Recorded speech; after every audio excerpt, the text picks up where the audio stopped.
साल का बजट है। 7 पॉइंट महत्वपूर्ण गिनाए। आम मिडिल क्लास को राहत देने वाला बजट है। 5 लाख से 7 लाख कर दी गई है एग्जेम्पशन इनकम टैक्स की। तमाम कृषि क्षेत्र से लेके पीएम आवास योजना तक के जो है वो बढ़ाया गया है बजट।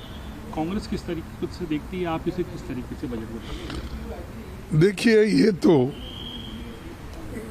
ये तो बजट जो मोदी सरकार ने पेश की है, ये तो 2-4 राज्यों के इलेक्शन चुनाव को देखकर ही उन्होंने पेश किया है।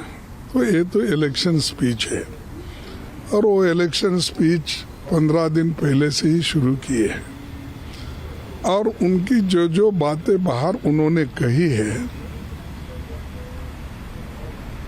वैसे जुमले इस बजट में डालकर वो उन्होंने पुनरुच्चार किया उसका। और दूसरी चीज, बजट में सबसे ज्यादा प्राथमिकता होना चाहिए था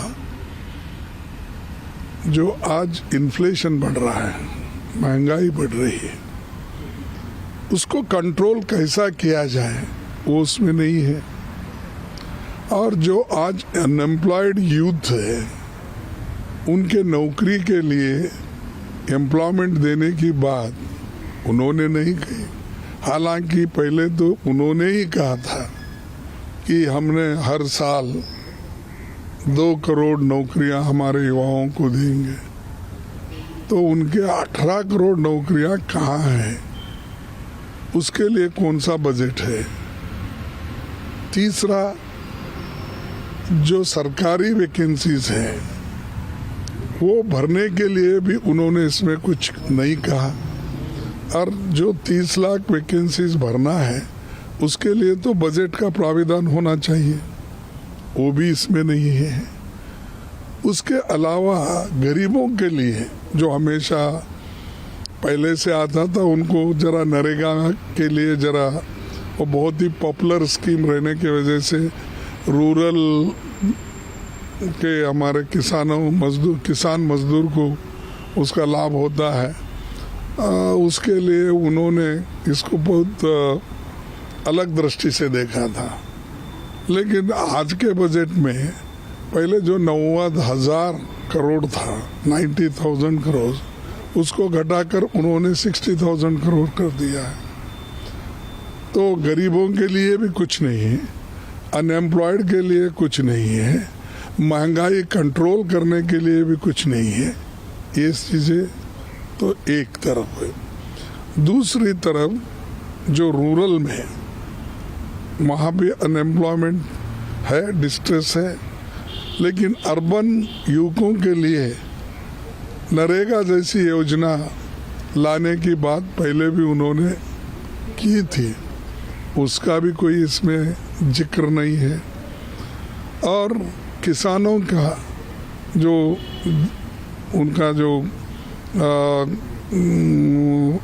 इनकम बढ़ाने का था वो उसका भी कोई इसमें जिक्र नहीं है। एमएसपी का जिक्र इसमें नहीं है। फिर कौन से गरीब के लिए ये बजट बना है? मैं समझूंगा जो अमीर लोग हैं उनके लिए। और इनकम टैक्स हमने 5 से 7 लाख कर दिया। भाई इन्फ्लेशन इतना बढ़ गया है, कोई 2 लाख कोई बड़ी राहत नहीं है। आज जो जिसकी सैलरी 60-65 हजार रुपये है उनको ही थोड़ा कुछ राहत मिलता है, लेकिन दूसरे किसी को नहीं है। वो भी अपने हिसाब से उन्होंने किया कि मिडिल क्लास को कैसा अट्रैक्ट करे। उनके पार्टी में चर्चा हो गई कैसा अट्रैक्ट करे और वो दूसरे ट्राइबल वोट्स लाने के लिए क्या कोशिश करे, शेड्यूल कास्ट के वोट्स को क्या कोशिश करे।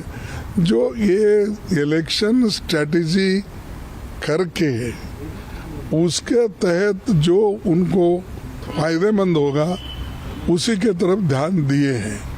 लेकिन कहे तो ये है, लेकिन शेड्यूल कास्ट के बच्चों को, शेड्यूल ट्राइब्स के बच्चों को पहले स्कॉलरशिप मिलता था, उसका भी जिक्र नहीं है। माइनॉरिटीज के लोगों को स्कॉलरशिप मिलता था वो भी बंद हो गया, वो भी इसमें भी जिक्र नहीं है।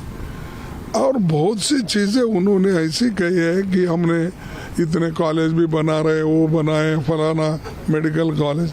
भाई मेडिकल कॉलेज प्राइवेट दे रहे हैं, गवर्नमेंट दे रहे थोड़ी है। स्कूल भी प्राइवेट बना रहे हैं आप। कौन गरीब का आदमी बड़े बड़े जो कमर्शियल स्कूल्स और कॉलेजेस खोले गए उसमें एडमिशन उनको मिलता है? वो तो सरकारी स्कूल की तरफ देखेगा, देहात में रहने वाला, म्यूनसिपालिटी एरिया में रहने वाला, लोअर मिडिल क्लास का आदमी, इवन मिडिल क्लास का भी, क्योंकि फीस इतनी है कि एक महीने को कई जगह 1-1 लाख रुपए लेते हैं, 50,000 लेते हैं।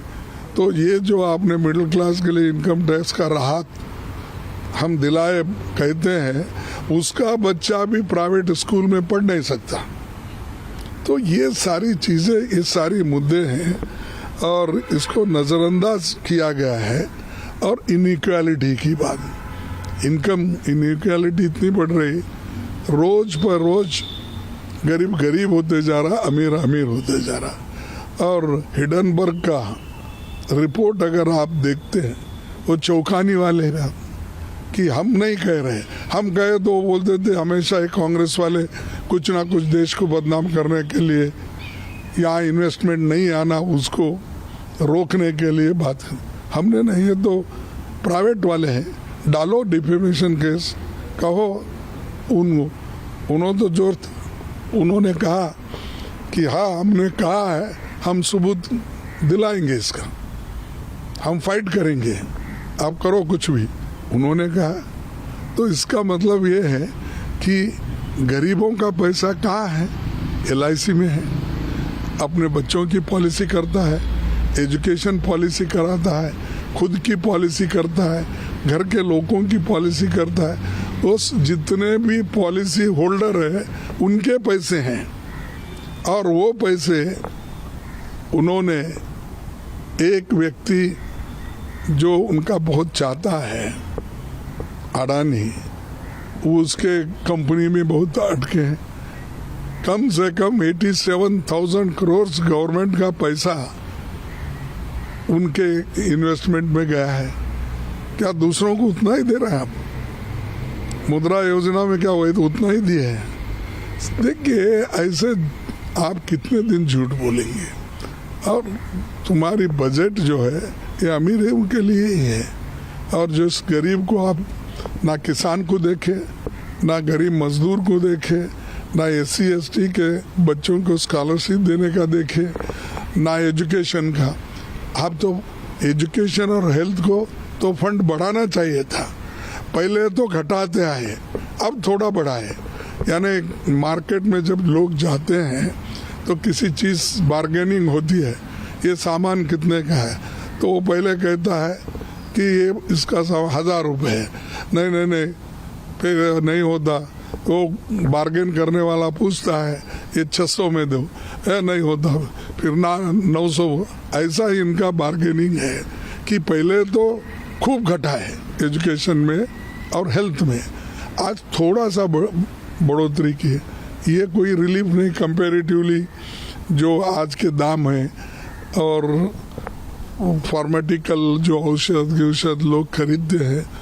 तो बहुत ही ये बजट उतना समाधानकारक भी नहीं है एक, और ये गरीबों को मैं कहूँगा कि ये पूरा निगलेक्ट किया गया है। और मैं उसका कारण आपको बताया हूँ कि इनके 8 साल कंप्लीट हो गए, अब 9 साल भी कंप्लीट कर रहे हैं। तो इस 8 साल में इन्होंने जो करना था वो कुछ भी नहीं किया। और एक चीज़ मैं बताना चाहता हूँ, अगर गरीबों की आमदनी ही नहीं बढ़ी तो कंजम्पशन क्या होगा? वो क्या खरीदेगा? क्या बच्चों के लिए किताबें खरीदेगा, पैंट खरीदेगा, शर्ट खरीदेगा, अपने लिए कपड़े खरीदेगा, अच्छा खाना अपने बच्चों को दिलाएगा? जब उसको नौकरी ही नहीं है, कमाने का यही नहीं है, साधन नहीं है, तो आपका इवन प्रोडक्शन भी यहाँ करे, कौन लेने वाला कौन है? खरीदने के लिए तो पैसे होना चाहिए ना, पैसे होना है तो उसको काम देना पड़ेगा हाथ को।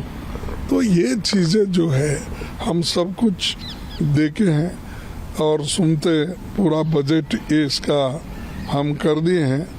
और ये ऐसा हो गया है कि बजट नाम बड़ा, क्योंकि भाषण तो बड़ा करते, दर्शन खोटा बोले जैसा है कि उसमें गरीब तबके के किसानों के लिए और बाकी के जो भी SC ST है, OBC, इनको तो सिर्फ शब्दों में उनको अपने अलंकारिक भाषा में उनकी तारीफ ही करते करते उन्होंने चंद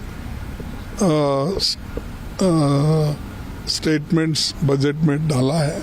इसीलिए इसमें कुछ नहीं है, इससे कोई फायदा गरीबों के लिए नहीं है और उनकी 75% गरीब है इस देश में।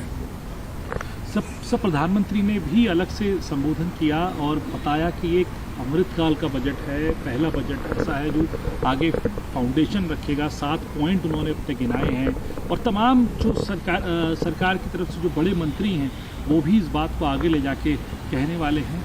आप इस तरीके से इस बात को देखते हैं? और दूसरा, क्या आप बजट को कितने नंबर देना चाहेंगे 10 में?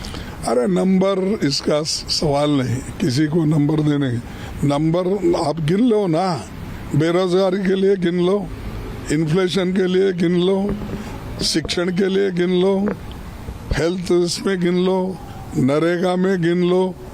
अब हम जितने भी पॉइंट्स आपको बोले, और एक ही आदमी को LIC लूट करने की, वहाँ से निकालने के लिए इजाज़त मिली, SBI से पैसे निकालने की इजाज़त मिली, छोटे मोटे कंपनियों बैंकों से लोन लेने का उनको सहूलत मिला। किसी गरीब को या किसी भी मिडिल क्लास के आदमी को ये सब सहूलतें मिलते हैं। ये सब देखकर आप रिपोर्ट तय करो हमारा क्या व्यू है।